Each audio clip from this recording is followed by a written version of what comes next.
of the more interesting arguments for the anomalies of 9/11. I mean, it very well could be.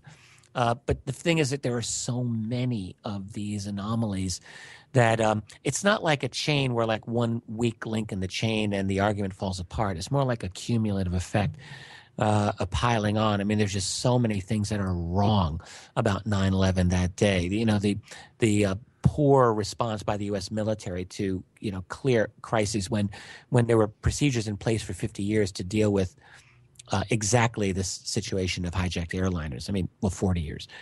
And everything failed on that one day. To the, you know, the insider trading that was built up the day before, to the many, many people who talked about being warned not to fly on that day. I mean, you know, to the problems of the attack on the Pentagon, to the problems of the Shanksville crash, you know, which no one's ever seen. Why haven't we been able to see that aircraft that came down in Pennsylvania? And on and on and on. They're not credible. What we really want to be asking, because there's always going to be details of 9/11 that we're never going to know. Because Correct. It was a covert op. They did a good job at covering their tracks. And the fact is, you and I were not in the club. And so we're not going to know all of these details. My view is that's secondary. All right. First, it is for us to point out that the official explanation is a pack of lies. And then secondly, we have to understand why 9/11 was made to happen. This is the key. All right. 9/11, I've sometimes referred to as the coming out party of the national security state, you know, like a debutante has her coming out party. This is the kind of official coming out of a new form of government. It's a revolution. You know, historians talk about revolution from below, revolution from above. And this is a revolution from above. That is, the ruling elite created a revolution in the system of government. Why do they do this? This is the easy part. All right. When you are going through a decade-long process of undermining your manufacturing infrastructure and creating globalization, you're going to have unhappy people like we had in the Seattle riots in the 1990s against the World Trade Organization, like we had not far from where I live in Ithaca, New York, and many, many other places, anti-globalization riots and demonstrations, very few of which got major media coverage, obviously, but were real and they were a problem. And that is because people in those days believed they still had rights. There's a quaint idea. So one of the main motivations for 9/11 was to create a fascist revolution, a totalitarian revolution, to scare the hell out of people, to make them understand that those rights that they used to have, they don't have anymore. That's one reason. The other reason 9/11 was necessary was, like all good old-fashioned reasons, that of theft. You can't steal $30 trillion worth of oil under the ground in Iraq without a pretext.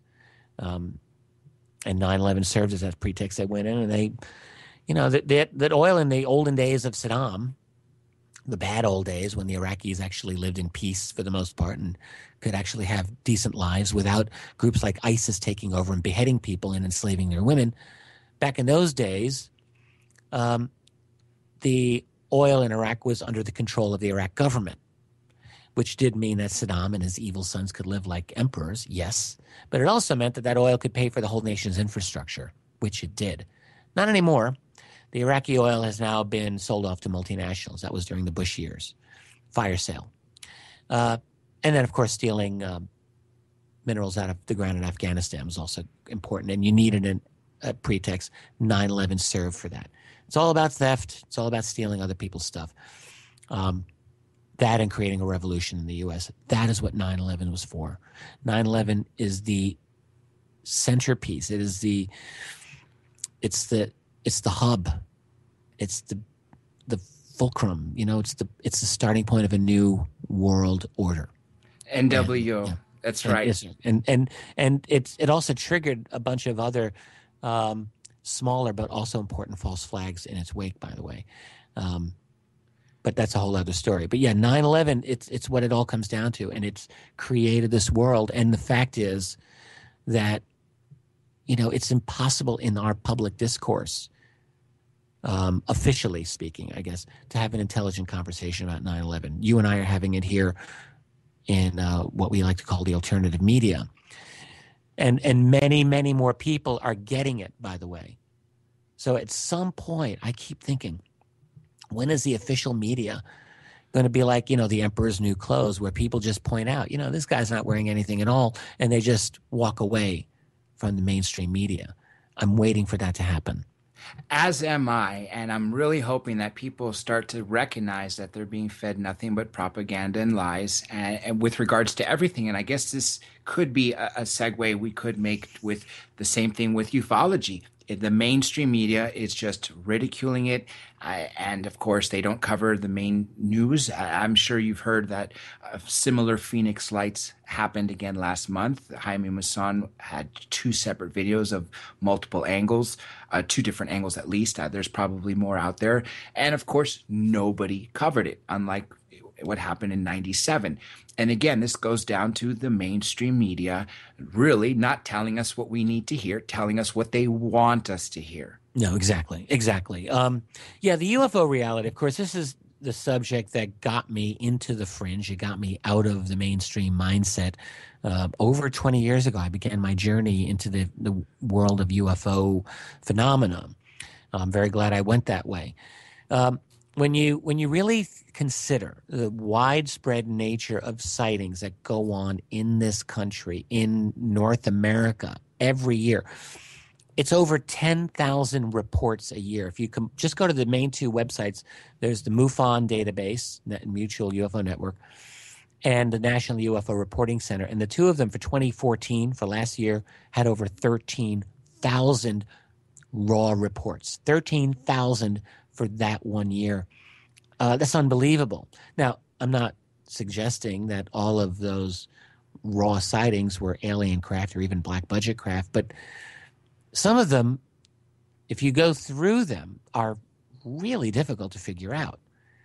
And there's obviously a major phenomenon going on of highly advanced technology that is not being officially acknowledged by any official party, and yet it's there. This is, you take 10 steps back and look at this. This is an incredible thing. There's an incredible phenomenon happening, and the official establishment's just saying, ho-hum, nothing going on.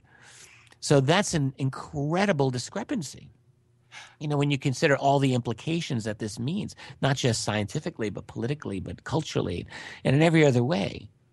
And so, yeah, that to me is as fascinating, this discrepancy, as the phenomenon itself.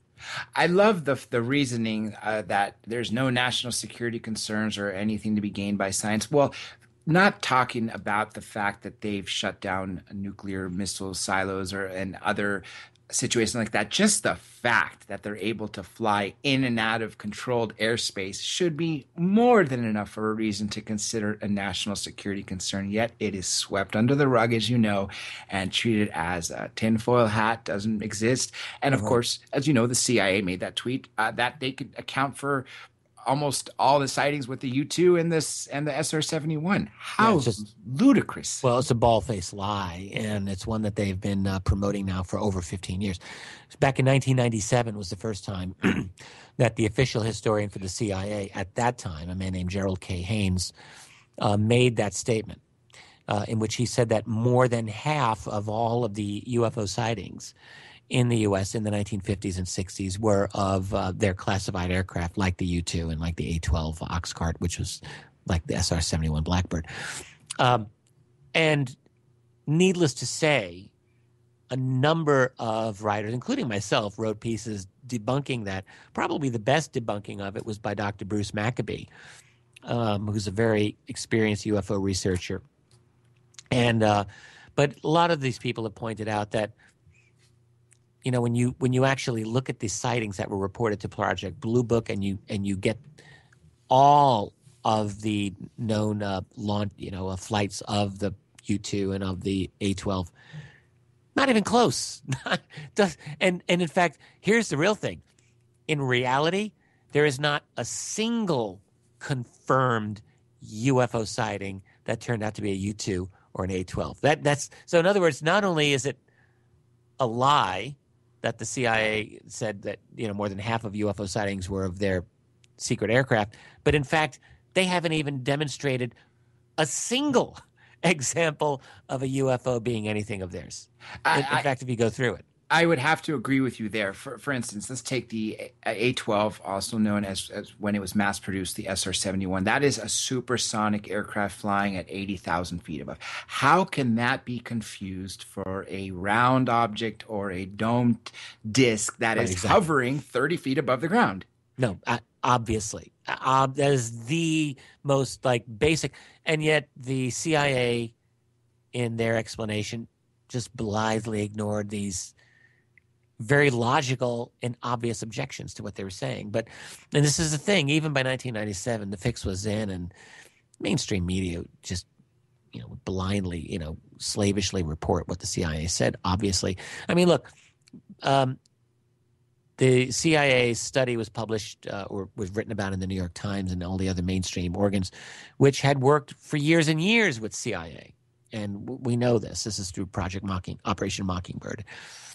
New York Times is in on it right from the beginning. So that's how it works. It's a kind of arrogant attitude of like, we don't even care that you know. To a lot of us who know, they don't care because they know that they can still get away with it, that the majority of people just accept it, and life goes on. And I'm hoping that their arrogance and their messiness will at some point shine through to the people that just take it as fact and actually look into it and say, well, wait a minute, this doesn't make sense, and start digging a little deeper as we do. I would just hope that on a mass scale, we can encourage others to do the same. Well, I think, what's happening in our culture, I think, is a kind of splitting. And there is absolutely, I detect like a cultural movement of people who really are, I think, waking up. I think that's happening. Um, we can thank the web, we can thank our interconnectivity and the fact that we're all learning from each other. Yes, all of that. On the other hand, I still think there's a lot of people in this country and elsewhere who are kind of like, the attempt is to make them into like zombies. I mean, not saying that the people are like zombies, but there's a little bit of that going on. They're being drugged, literally being drugged. They're being drugged through TV as well, and they're being drugged through mass media. And so those people, and also they're being overworked if they have jobs, and the education system's failing them. So there's no motivation, there's no desire, there's no ability for these people to be fighting the machine anyway. So you've got almost like this separation of these two very distinct states of mind in this country now. People who are really awake and people who are just, kind of running on empty and comatose. I